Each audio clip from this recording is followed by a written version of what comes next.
As David was saying, this project really started in lockdown for me because whilst we had Joe Wicks getting us limbered up physically in the mornings on the TV when I was doing press ups in our front room, David was getting us archaeologically limbered up with the Roman Rural Settlements project in the afternoons, really keeping us looking at maps and books and so on, trying to try and figure out where these Roman settlements might be.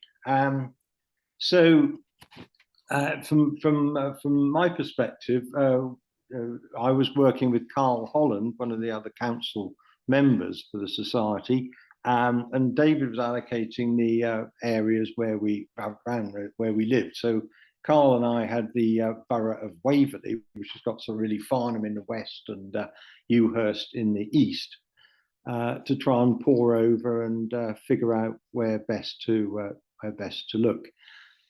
So Carl and I did quite a lot of our own little Zoom meetings, trying to figure out where where possible sites might be, and we landed on Ewhurst quite quickly because there was a Roman road known to be running through the area, and a kiln had been excavated in 1936, and the Roman villa Rapsley had been excavated in the 1960s. So there was quite a nucleus there for us to really sort of look to expand on if we possibly could, and sort of see if we could find more evidence.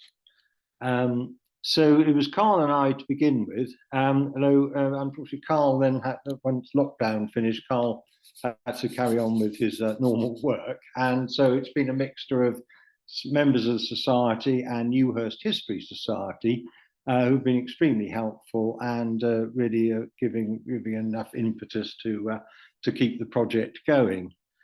So that's why Ewhurst, and who there's just a few of us, sort of 4 or 5 of us at any one time. Just one other little overriding point is that the soil is just so corrosive in the area, sort of clay and the sand coming down from the escarpment on the side of Ewhurst, and it's made retention any finds very difficult to preserve. So there's been very little, other than where it's been covered by other items. There's virtually no finds at all to help us date anything. So we've been really blighted by, and so although we found various features, it's been very difficult to describe a date to it. And I think part of the work that we're doing is trying to sort of put the pieces together so that ultimately we'll be able to say, well, that's logically part of this overall whole. But sort of looking at features individually has been very difficult from a dating perspective. So now I'm taking you through all this.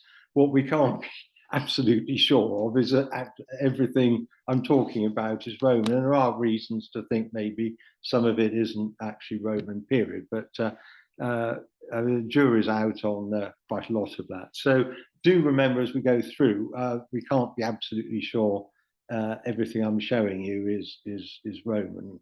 And I think a lot of the road network is, but we'll just go through as we go. So that's the really what I want to say by way of introduction. So in terms of, had you asked Julius Caesar here what attracted him to Britannia, these are the sort of his written answer, as it were.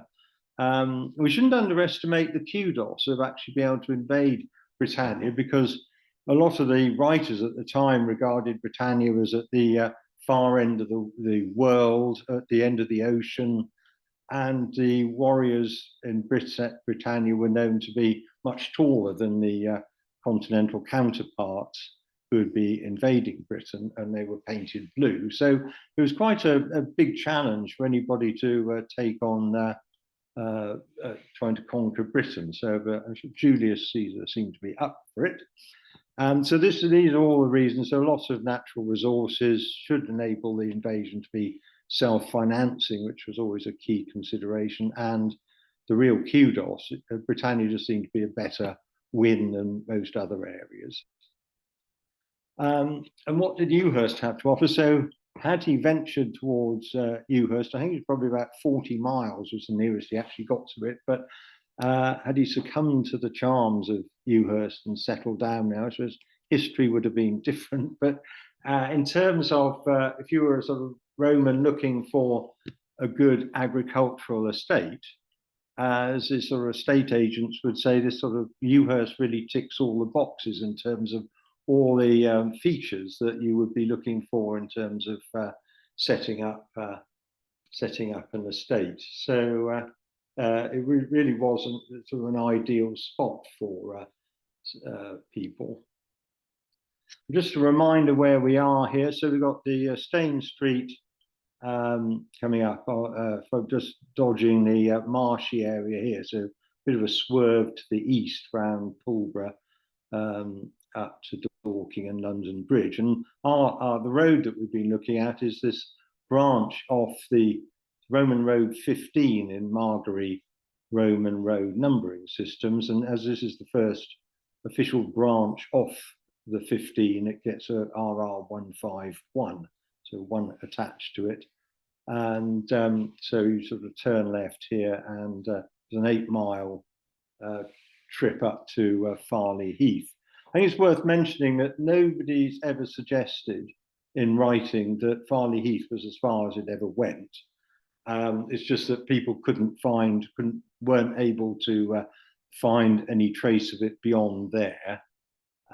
So that's why it's always stopped at Farley Heath, but nobody said it was. And most of the writers have speculated on where it might have gone to, all the way up into Oxfordshire, or just somewhere further up in Surrey or Berkshire. But as I say, nobody suggested it stops there. And indeed, one writer has suggested that this was actually a crossroads rather than a T-junction, and that he believes that Shoreham was the port to service this road. So there's no evidence of that, but it doesn't mean some won't be found eventually. But just worth mentioning. And finally, just on the river routes, because Romans were supposed to try and use that where possible. Certainly today, the river up by the Chiddingfold site, either temple or villa, there is certainly navigable with a shallow drafted boat, and similarly at just an Alfoldine here. So those, if the rivers are roughly the same as they were, then you could have used boats up to there, but certainly not in the area that we've been looking at in the Rapsley area. Don't forget the River Arun is tidal right up to almost Pulborough. So it is a very strong river.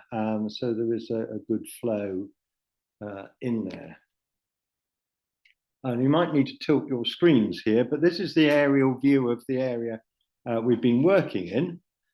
So you've got Ewhurst down here on the right, and Cranley is just across to your left, just out of the picture. So we've been working in this area of largely fields and woods, as you can see. But there's upsides and downsides. There are lots of different landowners involved in the area that we've been working in.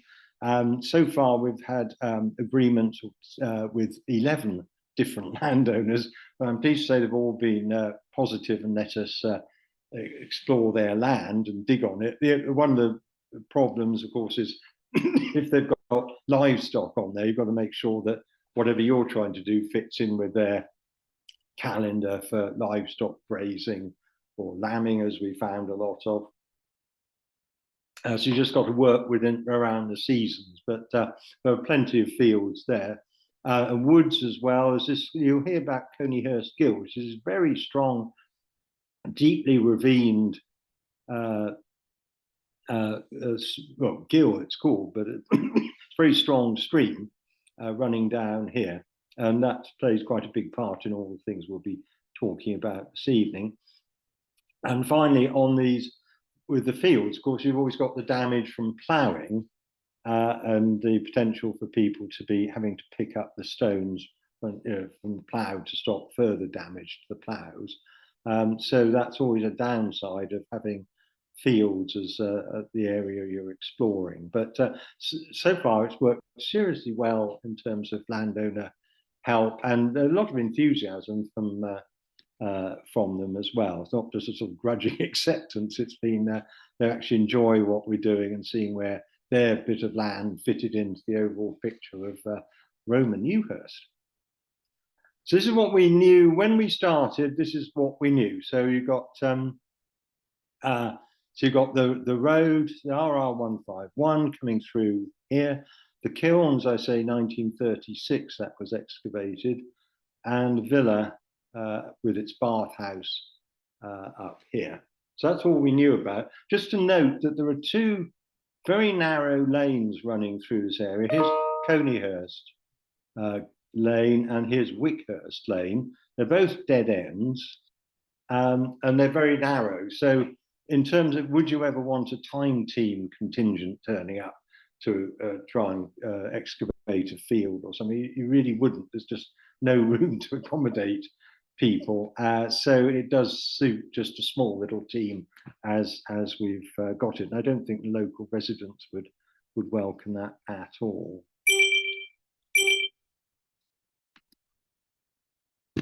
Right, so this is so what we know about the.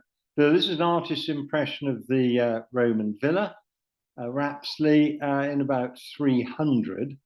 About 200, this existed, but there's a sort of bit of residential and a bit of agriculture, I think, a bit of a mix there. And this building was originally just a bathhouse as the sort of central core of this building until about 300, when this was converted into a dwelling house with the verandas there, probably a courtyard, I'm pretty sure, to the east. So in addition to being a bathhouse, this actually was a dwelling house. So I suppose this probably was the very original ensuite bathroom.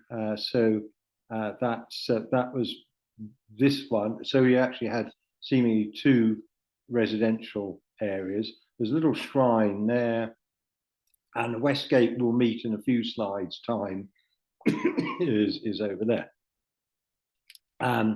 This is the kiln. This was excavated in 1936 by the pupils of Cranley School, their Archaeological Society. And although the Surrey Archaeological Collections report on the excavation shows a great decorum and all perfectly well executed, the archivist from Cranley School's actually given me the Archaeological Society's version of what went on. And it turns out that the good children from the Archaeological Society were given the kiln to excavate, and the people on detention and otherwise and on naughty step were given these other trenches to dig and to backfill the whole excavation. So it's two different stories. Note this bed of the stream coming past here. This gets extremely wet still in poor weather. But again, we'll meet this in a few slides' time. This was supposed to provide the water for the kiln workings. And this is a picture of the bit that the Archaeological Society children excavated. Apparently, this is to the inch of the same model as found in several parts of Europe. And so that just seems to be a model to follow, and a very detailed one at that. So this is just the, so not too far down in the below the soil level. So that's quite typical of what we found there. So on to where we got to with the road, just a few explanatory notes first. This is a very well documented piece of road here, as I think we've all noticed. A lot of fairly recent history on what's been done here. Ordnance Survey in 1870, they were doing 25 miles to the inch mapping work. They took it upon themselves to keep an eye on the where the road went. And as they were having to map all the fields and the ditches, they were checking for stones on the way through. So they were the original providers of the route through the countryside up to Farley Heath. Whether they actually followed every last yard of it or not, I don't know. But certainly in the initial indications for where we've been working is they did. The only page that survived from the mapping is in the little article by Harrison 2 years later. I think he walked the length of the road, but didn't do any digging, but he actually had the only page that survived. All the rest of it got destroyed in the archives in the World War II. Winbolt, 50 years later, actually did try and dig his way all the way up to Farley Heath and in various sections, but it's very difficult to follow exactly where he was working, as we'll see shortly. Tony Clark did some sections in 1947, just up to this Ewhurst Gill. Did some more work in 1961, but we cannot find any record of what actually happened in that one. Ivan Margery described that route in his Roman Ways in a Weald, but I think he was using information provided by Tony Clark, so they seem to be working together quite a lot. And then finally, we came along and did our little 1.5 kilometres beyond. And we weren't trying to excavate lots of the road, just to understand where it was and record it properly while we were doing that, but with a view to understanding where we might be able to find these settlements. Well, this is Winbolt's sketch of the route, and as I say, it's very, very difficult to follow. If you walk the ground, so this is the area that we did, but if you walk that area and read his book, you just cannot relate one to the other, I'm afraid. So it was it was a good effort, but unfortunately not wildly helpful. But you'll notice just down to the bottom on the right, where there's the Tushorum there, where he's suggesting maybe it did go on down to Shoreham there. Now, to try and find the roads, we tried magnetometry, we tried resistivity, but neither worked for us. I think it might be getting the impulses going through the clay can be very difficult, or that the roads round Ewhurst just didn't leave the signals that they normally would pick up with either one of those two methods. So what we were left with was the probe bar, which you can see here, 1.2 meters long and a centimeter thick with a pointed end. And if you apply enough pressure into the ground, you can get quite a lot of depth there to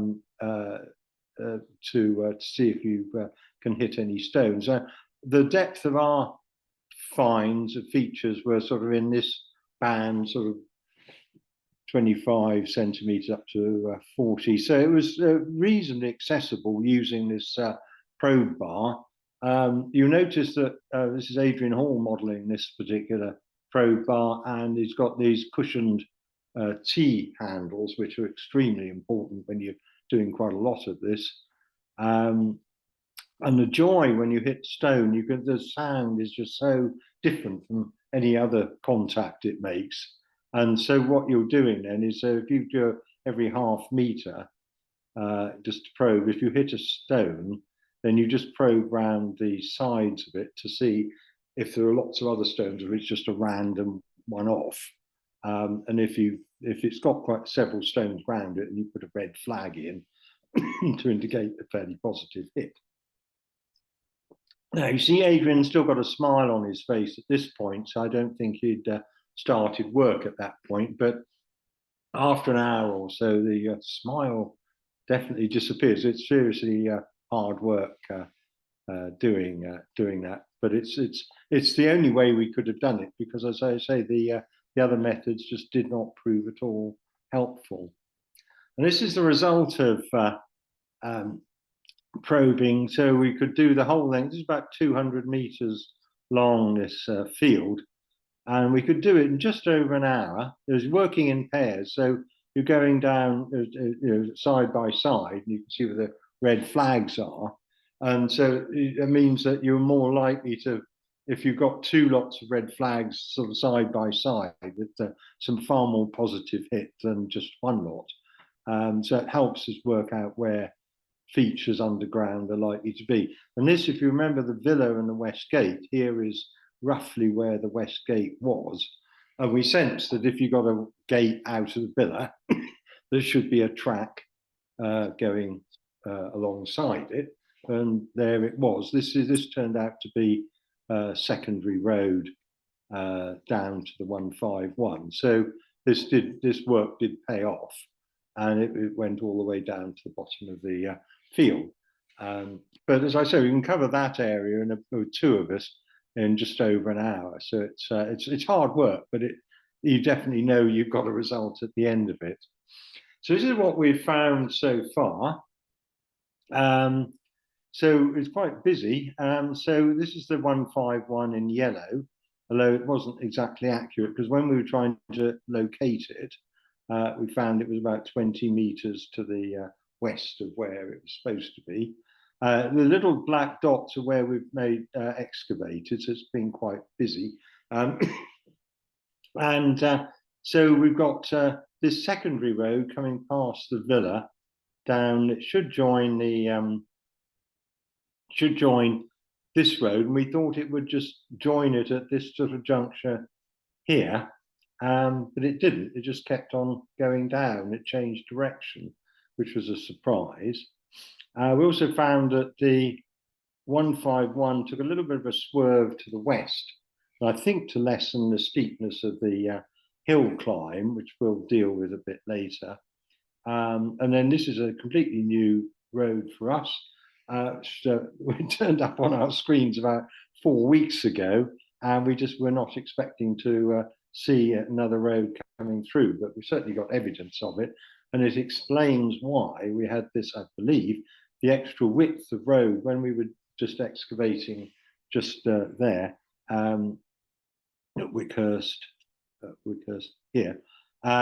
We found a very wide area of road, much wider than the road that we had been expecting, which is about 12 pedes, 12 feet wide. But there's just more, and it was a seamless join. We couldn't understand, was it a passing place? But we hadn't really thought there was another road coming in from the southwest that could have explained why there was extra width. So over the next couple of weeks, we'll be doing small work, just showing digging out where the convergence is. And just far over on the right-hand side up the top, a couple of trenches found a new piece of road. We don't know where it's going or coming from yet, but that's one that we found in the last 3 months as well. So there's quite a lot of pieces coming together and turning into quite a busy little section. So this the farmer involved with this piece sets of road with 3 roads going through his large field. He's quite excited by the whole thing. This is the sorry, I'll just go back here. So I'm going to just show you so this trench that we dug there, trench that we dug up there, the join here, which is quite is certainly not what we were expecting, and just to show you what this newcomer up there looks like as well. So we'll just go through those. So this is the big 151. Now and you can see it's just sort of heading off in just a slightly more westerly direction than we expected, because certainly the Ordnance Survey had the road go straight up like here. Tony Clark and Windbolt had it going straight up inside the wood up here, but I think they were mistaking it for some other track or feature, but we've definitely been able to follow the road, taking a slightly more westerly approach. So we dug 2. This is the Duke of Edinburgh Award students from Sayers Croft. This is their 2023 trench they excavated, and this is the one they did this year. So really nice sections. This is a view of the upper one. A beautiful piece of road. If you feast your eye on this one, it's got the damp patches are over that side, so hence we've got a bit of sinking there.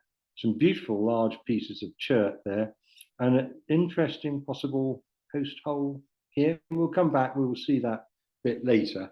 But this is it's just a sight to behold there in terms of a lovely section of road. This is the secondary road coming across this is that stream bed I was talking about earlier for the kiln. This is actually crossing the stream bed a little bit further east.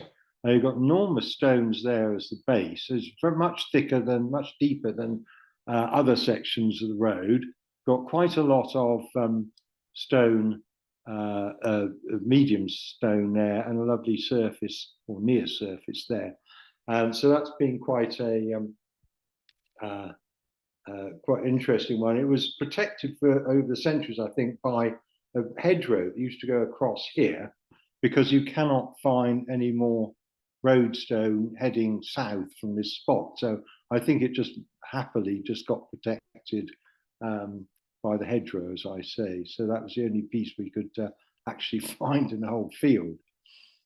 This is the secondary road, which normally we would have expected to join the 151 about here, coming in on a roughly straight line, but instead it swung around to the southeast and running in parallel effectively with the 151. So we need to try and understand what that's all about. But certainly that was an unexpected turn of events. And this is our newcomer. You see the sort of big deep ruts here. This must be a little cart, and this must be a bigger cart. As I say, we do not know where it's come from or going to. We found two sections of it, but it's just sitting there. We need to find some more evidence of it either end, which I thought we had, but as you'll see a bit later, but it didn't turn out to be that. And so we also can't determine its antiquity at all. So although there are, you could say, well, it's all in the Roman area, and it doesn't necessarily mean it is actually a Roman road. So but if we can piece together a bit more of the picture around this area, it might all start to make a little bit more sense. But for the moment, the jury's out on where this fits into everything. Just finally, just on those post holes I mentioned earlier, these are two post holes that Oxford Archaeological team found in a development in Northamptonshire. It's about 50 yards short of a river crossing. And they're convinced that these post holes were something to do with regulating the traffic over the river crossing. Just looking at, we had two in a similar position, that trench I showed you earlier. So could these be our post holes, as it were? Because if you look at the terrain that we then encounter, so over here, the post holes were about here, if they are post holes, so I should add, that's just my guess. And so what you've got is a steep incline up here, blind summit here, steep drop down to the Gill crossing. I don't know how wide that crossing would be in terms of traffic going up, and then quite a steep hack up to the top, back onto the flat there. And you really, really wouldn't want to meet someone coming the other way over that distance. So it was just a question in our minds about whether this was our version of the Northamptonshire position, where post holes were being used to try and regulate the crossing of this terrain. So if they could have had traffic lights, this is where you'd want to have had them. So whether the post holes were trying to create that effect or not, I don't know. But anyway, it's just a thought, but something we noticed and couldn't really miss those holes in the road, and they weren't sort of Surrey type potholes. They did look like they were there for purpose.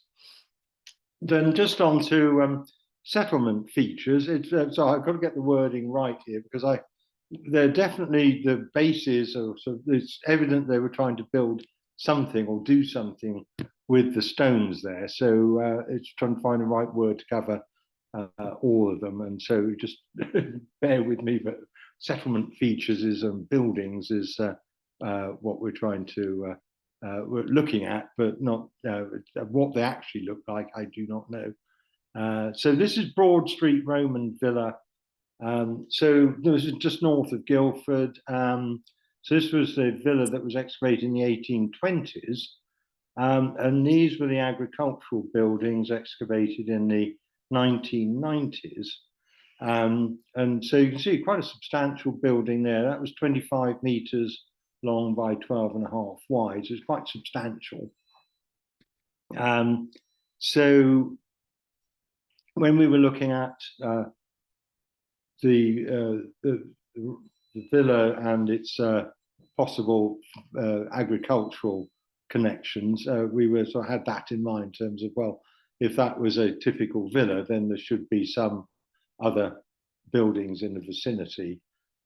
So these are ones we've found. So as I say, so I've talked about this threshing floor. Building one was it was lambing time, so we had to stop. But there's quite a bit there that I'm sure we can come back to, and we'll be able to demonstrate. It's quite substantial, actually. To have found that this one, where I've got a picture of, we can have a look at. This is a big stone surface that actually is either side of the secondary road. So we're not quite sure what that is at the moment. But there's certainly, when we were doing the resistivity, which actually didn't prove to be terribly helpful in the end, there was stones all across here. So we don't know. So that we'll talk about, and then this we'll see a bit later as well. So there's quite a bit already we'll be able to see, but I'm sure there's more we'll be able to find over time. It's just it's a matter of getting it all done. So now we did manage to get some magnetometry done successfully early on in the excavation process. So here we got the villa up here with the bathhouse up there. And this is what sort of interpretation of the magnetometry shows us. Quite a lot of activity going on here, but just to the road came down here, the secondary road, and again, it's typical. There's no evidence of it really whatsoever. And the building one over there, you actually can't really see anything of either. So what we had there was these circles, quite a few circles, some little ones up there as well. So we thought we'd try one of them. So we dug 4 trenches on the edges of this, and this is what we found. So we've got, so here's the edge going around here. So in all 4 trenches, we got this sort of slightly circular thick. It's a bit like a sort of billiard table, except it's circular, but it was a raised cushion of sort of really solid clay, and it surrounds this circle of what we call rammed clay, which is about a crust of about 3 or 4 inches all the way across. And we dug in the center as well and found the same thing. When I've been through a corpus of farmyard features in Roman Britain, the best match I've got is this is a threshing floor. I'm happy. I've got question marks on anything we've claimed to be anything, but that seemed to be the best match we could find. So there's definitely something there, and it's 20 meters in diameter. So that was the one piece of the magnetometry we were able to do something with. This is what is this? This is a southwest corner of a feature that's 50 meters long by 25 meters wide. So it's big by any standards. And the problem is, again, the cows grazing time was coming up, so we were having to vacate the field. But we were able to identify 3 different separate corners. So that's how we got the size, and we were able to locate some of the sides as well. And this corner, the sides were about 1.3 meters thick. Now I know you can have stone tumbles, so it might not be totally that thick. And what it exactly is, we're not quite sure, but it seemed to have enough about it to want to develop this or excavate further. The south end of it does look most promising. So I think when we have some time and when the cattle have vacated the area, it's extremely damp most of the time. It'd be worth expanding the excavation in that easterly direction, see if we can get some more, make some more sense out of what we found. But certainly we've got the corners enough to know that it's a very sizable feature, and some quite thick walls or sides there as well. So that's quite promising in terms of being able to explore this further. So we know there's something big down there. And I've got some puzzles as well for us, just to take you through some of these. This is on where I think the courtyard of the bathhouse has extended to become a dwelling house would have been, and all of this burnt down. So we've got a sort of almost a sort of collapse. We've got the tiles on the top, very burnt section of matter underneath that, and the stones at the bottom of that. So it was the building just collapsed in a heap in the fire. But underneath all of that is this wall, seeming base of a wall, going in a line that doesn't match any of the other lines in any of the buildings that were excavated. And given that the main buildings started in about 200 AD, there was plenty of time for there to have been probably another complex, an earlier version of it that maybe got demolished subsequently. None of the 1960s excavations got this far east when they were doing the digging then. So this was the first time it had been excavated. So it's entirely possible there's a much bigger site there that would warrant more excavation.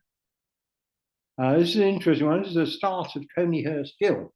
So 200 meters up there it starts and wends its way around here into a very steep, deep valley. But here, someone has cut a channel into the side of the hill here and channeled off all of the Gill waters around here. It's a bit like a Portuguese lavada, if you've seen that, running along the hillsides. And it runs into this sunken tank here, stone lined tank. There's a runoff there and a runoff afterwards there. But in the middle of it, in the center of it, I'm sure, is where it was the destination was this stone lined tank. Beautiful looking thing. There's 15 meters in length and 7.5 meters wide, and at least 3 meters. This is the shallow end, I think.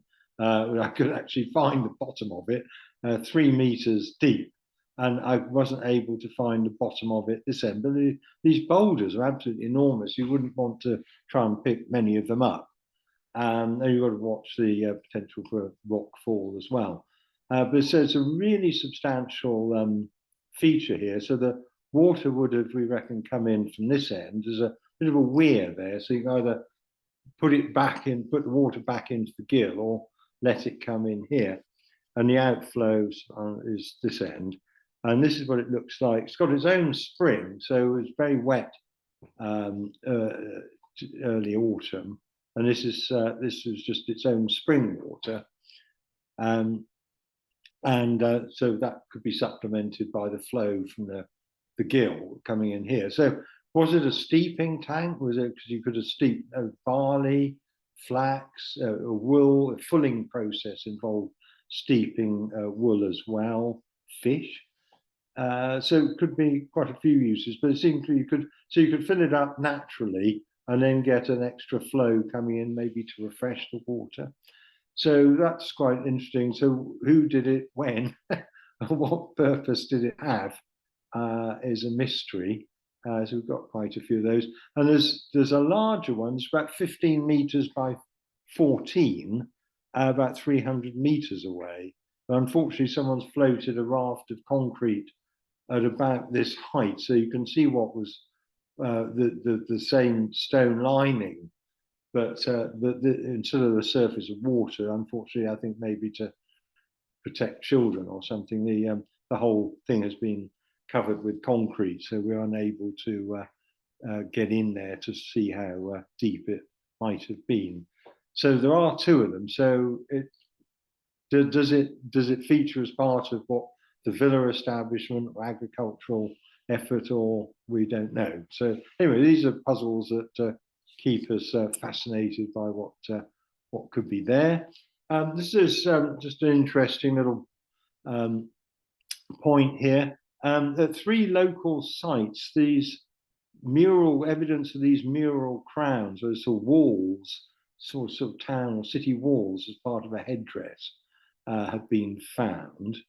And this is Bell, which is an East Anatolian cult, which was actually so wacky that Roman citizens were forbidden to join the cult for many years. It was eventually accepted, but it is very much a sort of Anatolian cult. And Attis, who is the focus of Bell's attention, is a shepherd. She rather took a fancy to, but he rather preferred a shepherdess, and that made her cross, and so he came to a sticky end, but died underneath pine trees. So that's why these pine cones are a symbol of Attis, the should have been consort. But to find these locally in three different spots all around together is quite unusual. I think that some have been found in Silchester and Fishbourne too. But it just seems an odd thing to have in way out of, say, cosmopolitan London or the Roman army on Hadrian's Wall.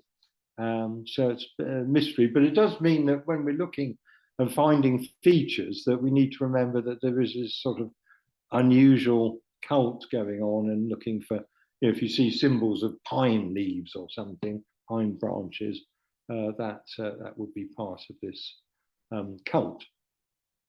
And finally, this we found in the last 3 months is just very close to the sunken stone tank,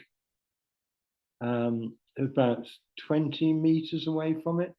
And it did seem to be part of this waterscape rather than the field, but it's very difficult to work out. Oh, I thought we'd found a bit more of the road that we've recently found, so because this is on the line coming up from it. And we started excavating, probing here, and thought we'd really got a result, and we'd found the rest of the road. But as we went onwards, upwards, and it started to go round, we then began to wonder if we'd found the first Roman roundabout. But it turned out to be some sort of very irregular shaped feature, but quite unusual.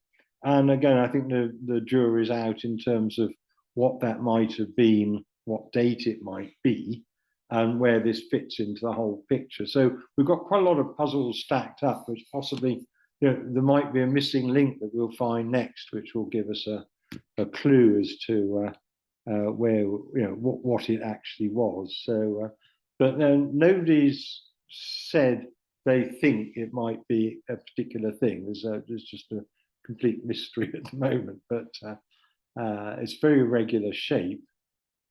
So we'll wait to see it. We haven't filled it in yet. We're just in hope that someone might say, "Ah, yes, I've realised what it is. Can I just have another look?" And even the moles are helpful here. This is just a funny thing. I just hadn't noticed this before. We were getting the trench ready for photography with Emma's large, high platformed camera, only to find moles hadn't got the memo and thought it was backfilling day. So that was very unhelpful of them. So we had to clear that one up as part of the getting ready for the photography. Just a quick point on the 151. So we know it shouldn't stop at Farley Heath. It probably did go on. And we've certainly spent some time looking at it. Adrian is sort of leading on that project, and there's Berkshire Archaeological Society as well, as starting to look from their end to try and see if we can sort of get the pieces put together and see if we can ascertain whether there is a proper line there. We've done a lot of work. Well, Adrian's done a lot of work looking for the evidence of the line going on further. We've dug at Blackheath, we've dug at Chilworth, and we're dodging the golf balls on Clandon Golf Course, trying to see it's right just next to a green. And if people are a bit too gung ho with their pitching, they land just where we're digging. So it's quite entertaining. Found quite a lot of golf balls while we've been digging there, but unfortunately, I don't think we've quite found the road yet. But it's not for want of trying. So we are trying to do that. And Adrian's done an awful lot of research here in terms of view sheds and what possible routes might have been taken across the very steep uphill for St Martha's. Got St Martha's Hill there and Newlands Corner. So it's quite a steep thing. And of course, across Blackheath, you've just got sand. And it's very difficult to find any evidence of what Roman roads look like crossing sand. Certainly in the Camberley area, there's no evidence of it. It's just that we know the road was at either end of the sandy area, the Great West Road, Devil's Highway. But the very little has been written about Roman roads in the sand. So that's why the track has got lost, I believe, from Farley Heath through to Blackheath. And then you're not quite sure where to try and pick it up. So Adrian's looking across quite a broad range of possibilities. Hopefully, somewhere in the course of next year, we'll have done enough work that we can come back and talk to society about that. So that's the end of my presentation. Thank you. But in terms of, it's just been an absolutely fascinating journey. I do like to thank David for getting us all inspired into looking at it and trying to understand one particular area and getting under its skin. But every time we've looked at something, new surprises come up, which has made it just unpredictable. And it's been thoroughly entertaining for us all. And a lot of people have been involved, and I'd like to thank everybody that has helped along the way. And so there's a lot more to do. As you can see, we're starting to piece bits together, and some things suddenly start to make sense. So it's been a real voyage of discovery and a very enjoyable experience. So that's why we're happy to come and do it in sleet and snow and the hot sun and everything. So anyway, so thank you very much for listening. I hope you found it interesting, and thank you for your attention.